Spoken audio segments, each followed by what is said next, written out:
크림이라는 리셀 플랫폼으로 물건 파는 분들이 참 많으신데요. 아마 이런 고민 한 번쯤 해보셨을 거예요. 물건은 잘 팔리는데 이상하게 돈이 안 벌리는, 그래서 결국 매출은 오르는데 실제 남는 수익은 거의 없는 상황이죠. 이게 결국은 판매하는 제품에서 남는 수익률 자체가 너무 낮아서 그래요. 오늘은 리셀 사업을 하면서 겪게 되는 수익률에 대한 이야기를 해볼까 합니다. 영상 끝까지 집중해서 보시면 리셀로 진짜 돈 버는 방법에 대해서 알 수 있을 거예요.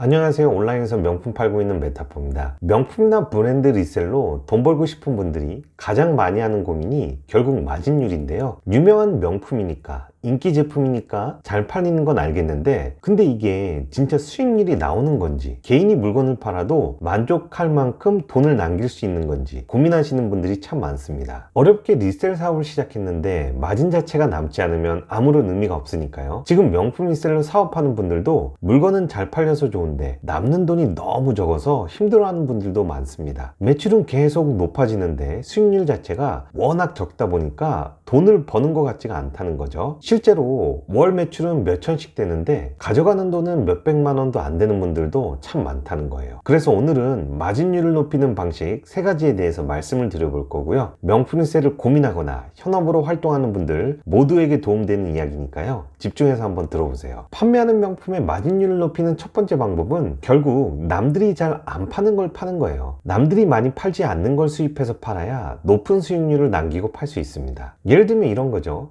우리가 명품을 팔 때 뭘 팔아야 될지 고민하게 되잖아요. 그래서 보통 국내에서 잘 팔리는 거 위주로 시장 조사를 하게 됩니다. 그리고 국내에서 인기 많은 걸 선택해서 판매를 시작하게 되는 거죠. 이게 일반적인 방법인데요. 근데 진짜 명품 사업을 잘하는 분들은 국내에서 시장 조사를 하기 전에 내가 가져와 팔 수 있는 아이템부터 찾는다는 거예요. 순서가 좀 다르죠. 일반적인 방법은 국내 시장 조사를 하고 나서 인기 제품을 찾고 그 제품을 내가 가져올 수 있는지를 확인하게 돼요. 근데 명품 사업 잘하는 분들은 시장 조사를 하기 전에 내가 지금 당장 수입해서 팔 수 있는 제품들을 먼저 찾고요. 그 중에서 국내에서 판매하는 셀러가 적은 제품들을 골라서 판다는 거예요. 예를 들면 내가 지금 당장 수입해서 팔 수 있는 게 구찌나 프라다, 샌리느가 있다고 해볼게요. 구찌나 프라다, 샌리느라고 해서 모든 제품이 국내에서 인기 있는 건 아니잖아요. 뭐 벨트백이나 백팩, 토트백 같은 제품들은 유명 명품 안에서도 큰 인기를 끌지 못하는 품목들이에요. 이런 비주류 제품들을 국내에서 판매하는 셀러들이 많지 않기 때문에 마진을 많이 남기고 팔 수 있습니다. 그리고 인기가 없는 제품들은 공급업체에서도 할인을 많이 해줘요. 내가 수입해 올 수 있는 가격하고 백화점 가격하고 비교해서 거의 반값 이하로 싸게 수입해 올 수 있다는 거죠. 그러면 또 마진이 많이 남을 수 있어요. 이처럼 내가 당장 수입해서 팔 수 있는 품목들을 먼저 찾고요. 브랜드의 인지도는 높은데 그 안에서 비주류 품목들, 그런 걸 싸게 수입해서 팔면 높은 마진을 남길 수 있습니다. 이런 방식은 보통 이태리 부티크라는 명품 도매 업체를 활용하게 되는데요. 이태리 업체들한테 수입할 수 있는 제품 리스트를 먼저 받고요. 그 리스트 안에서 구찌나 생로랑처럼 유명한 브랜드인데 품목 자체가 벨트백이나 토트백처럼 비주류인 제품들, 그런 걸 선택해서 수입해 팔면 마진율을 높게 남길 수 있습니다. 명품 리셀의 수익률을 높이는 두 번째 방법은 내가 구매하는 제품의 원가를 낮추는 거예요. 수입해오는 명품을 싸게 구입해오면 자연스럽게 남는 마진의 폭도 넓어지니까요. 즉 수익률 자체를 높일 수 있습니다. 구매 원가를 낮추면 마진이 높아지는 거, 그거 너무 당연한 소리 아니야? 라고 생각하실 수 있는데요. 인기 명품이나 브랜드 제품의 원가를 낮춰서 수입하는 게 결코 쉽지가 않습니다. 인기 명품들은 누구나 싸게 가져오고 싶어 하잖아요. 그러면 인기 명품들을 싸게 가져올 수 있는 방법은 무엇일까요? 판매하는 명품의 구매 원가를 낮추기 위해서는 크게 2가지를 활용하면 좋습니다. 첫 번째는 대량 구매고요. 두 번째는 할인을 많이 해주는 업체를 찾는 거예요. 사실 뭐든 다 그렇잖아요. 대량으로 사면 구매 원가를 낮춰주는 거는요. 명품도 마찬가지인데요. 앞에서 말씀드렸듯이 이태리 부티크라는 업체한테 명품을 공급받을 때 셀러가 주문하는 수량이 커지면 커질수록 할인을 더 많이 해줍니다. 명품 1000만원어치 살 때랑 1억원치 살 때랑 같은 프라다 지갑이라고 해도 구매 가격에 차이가 날 수밖에 없다는 거예요. 요즘에 인터넷으로 말도 안 되게 싸게 파는 명품들 있잖아요. 그런 건 대부분 몇 억씩 수입하는 업자일 가능성이 높아요. 이처럼 대량으로 명품을 수입해 오면 구매 원가를 낮출 수 있고요. 충분한 마진을 확보해 판매할 수 있습니다. 근데 아쉽게도 지금 당장 우리한테는 뭐 억 단위의 돈이 없잖아요. 있으면 대량으로 수입해서 팔면 되겠지만 그럴 만한 돈이 없기 때문에 대량 구매로 원가를 낮추는 건 좀 어려울 수 있어요. 그래서 우리는 두 번째 방법을 활용해야 되는데요. 명품을 적게 사더라도 할인을 많이 해주는 그런 이태리 부티크 업체를 찾아서 거래하는 거예요. 이태리 업체들도 우리같이 뭐 프라다나 생로라 같은 명품 업체한테 제품을 주문해서 받는 거거든요. 그리고 공급받은 걸 다시 우리 같은 셀러들한테 도매로 공급해주는 시스템입니다. 그래서 이태리 명품 업체들한테 명품을 공급받을 때 여러 가지 제품들을 자신들의 컨셉에 맞게 구매해 팔게 됩니다. 어떤 부티크는 신발 위주로 팔기도 하고요. 또 어떤 부티크는 클래식 명품을 메인으로 팔기도 해요. 예를 들면 이런 거예요. A라는 부티크 업체는 메종 키치네를 메인으로 판다고 해볼게요. B라는 부티크는 스톤 아일랜드를 메인으로 공급한다고 해볼게요. 그러면 당연히 B 업체보다는 A 업체가 메종 키치네 제품들을 더 싸게 공급해줄 가능성이 크겠죠. 그래서 만약에 본인이 메종 키치네 제품을 수입해 팔고 싶으면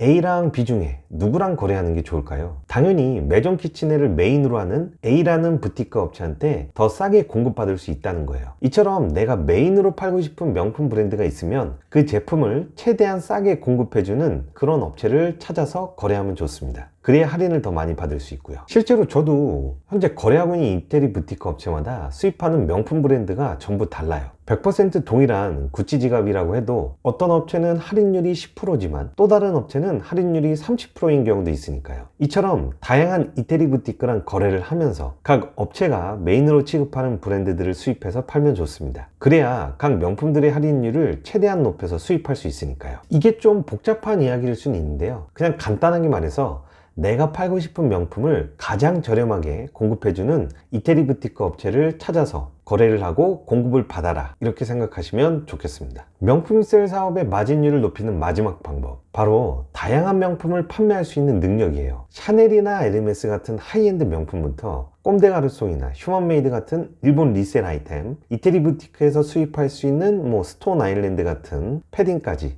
모든 명품을 수입해서 팔 수 있어야 된다는 거예요. 그래야 각 시기와 상황에 맞게 그때그때 마진율이 높은 제품들을 수입해 팔 수 있으니까요. 명품은 사실 사치품이잖아요. 결국 경기를 탈 수밖에 없어요. 경기가 좋을 때는 가격대가 높은 고가의 명품들도 잘 팔리고요. 경기가 좀 안 좋다 싶을 때는 아무래도 중저가 제품들 위주로 팔리겠죠. 하지만 명품 사업을 하는 셀러 입장에서 경기가 좋든 나쁘든 마진율이 잘 나오는, 잘 팔리는 명품들을 판매해야 되잖아요. 예를 들면 에르메스나 샤넬 같은 비싼 명품만 팔 수 있는 판매자가 있다고 해볼게요. 근데 경기가 갑자기 어려워져서 고가 명품의 소비가 줄어든 거죠. 그럼 어떻게 될까요? 결국 본인이 팔고 있는 제품들의 가격을 낮춰서 팔 수밖에 없어요. 그럼 또 마진율이 낮아질 수밖에 없고요.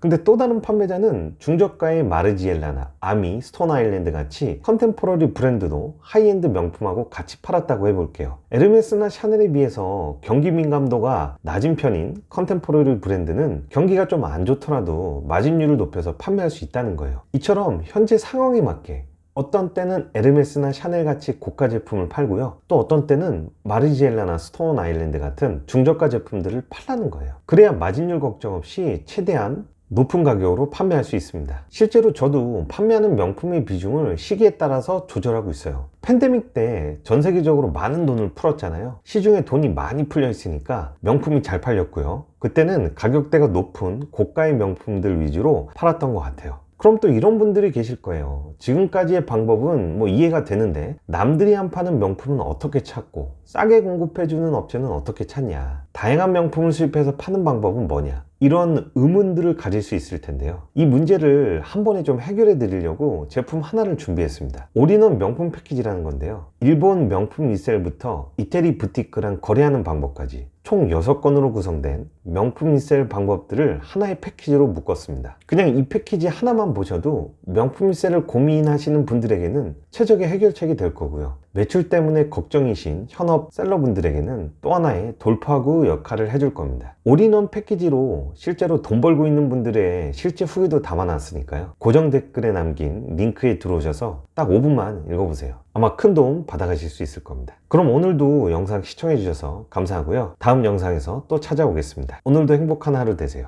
감사합니다.